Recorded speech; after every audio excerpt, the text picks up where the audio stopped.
자, 이번 시간에는 이제 사회복지 시설에 대해서 한번 알아보도록 하겠습니다. 자, 우리가 이제 앞선 시간까지는 이제 우리가 사회복지 현장 실습에 대해서 쭉 학습을 했었죠. 그 다음에 사회복지사에 대해서. 자, 이번 시간에는 그러면은 여러분들이 이제 실습할 사회복지 시설들을 우리가 이제 이 이해를 통해서 여러분이 이제 그 사회복지 실습을 하는 데 있어서 그 실습생의 목적 중에 이런 사회복지 시설에 대한 이해라는 부분이 있었습니다. 여러분들은 이런 부분들을 통해서 여러분들이 이제 사회복지 시설의 어떤 부분들이 있는가.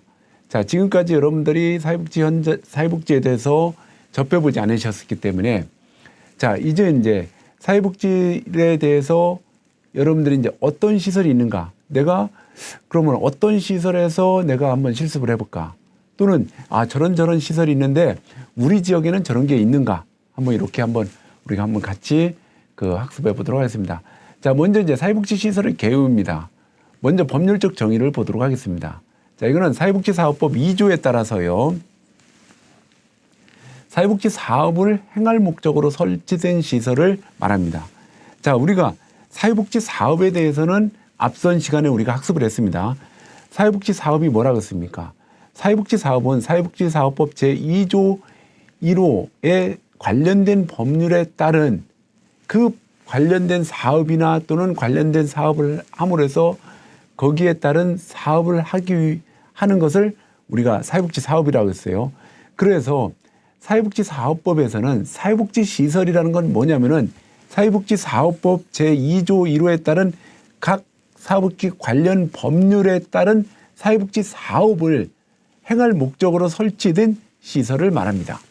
자, 그래서 사회복지 사업법은 사회복지 사업에 관한 기본법으로서 노인복지법, 아동복지법 등 개별 법률이 별도 규정이 있을 경우에는 해당 법령을 우선 적용하도록 하겠습니다. 자, 우리가 여기서 보시면은 우리가 뭐가 있겠습니까? 자, 우리가 앞서서 제가 한번 언급을 했습니다만은 사회복지에 관련된 법률의 적용 원칙이 두 가지가 있다 했습니다. 첫째는 상위법 우선 적용. 자, 그 다음에 두 번째는 뭐라고 했습니까? 두 번째는 특별법 우선 적용이라고 했습니다. 자, 그래서 자, 여기서 보면 사회복지 사업법은 있잖아요. 사회복지 사업법이 있고 사회복지 사업법 안에 보시면은 그 사회복지 사업법 안에 그 2조 1호에 보면은 27가지의 법령이 쭉 있다고 했죠. 이 27가지는 지금 이 시간에도 더 늘어날 수 있다고 했습니다. 그래서 이거는 딱 고정적인 게 아니라고 했어요.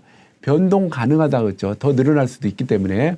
그래서 자, 사회복지 사업법은 이 사회복지 사업법과 그다음에 사회복지 사업법에서 일반적으로 정하는 이런 어떤 사회복지 시설이라는 것의 규정이나 또는 그 외의 기타 여타의 어떤 규정들은 뭐냐면은 바로 그 안에 있는 노인복지법이나 장애인복지법, 국민기초생활보장법, 그 다음에 또 뭡니까? 다문화가족지원법 등등 해가지고 많아요. 노인복지법도.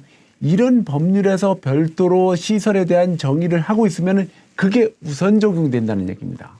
왜?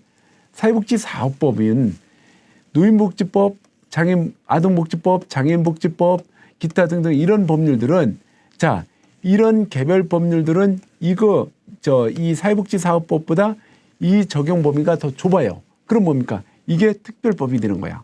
그러니까 이게 일반법이고.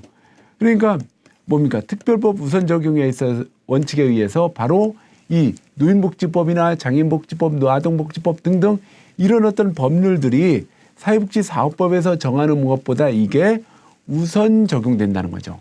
우선. 그래서 뭐냐면은 이게 우선 적용되기 때문에 이 사회복지사업법에서 규정하고 있는 사회복지시설이라는 의미를 이것도 마찬가지고 그 외 기타 모든 규정들은 바로 이 개별 법률이 우선 적용된다는 겁니다. 그래서 앞서서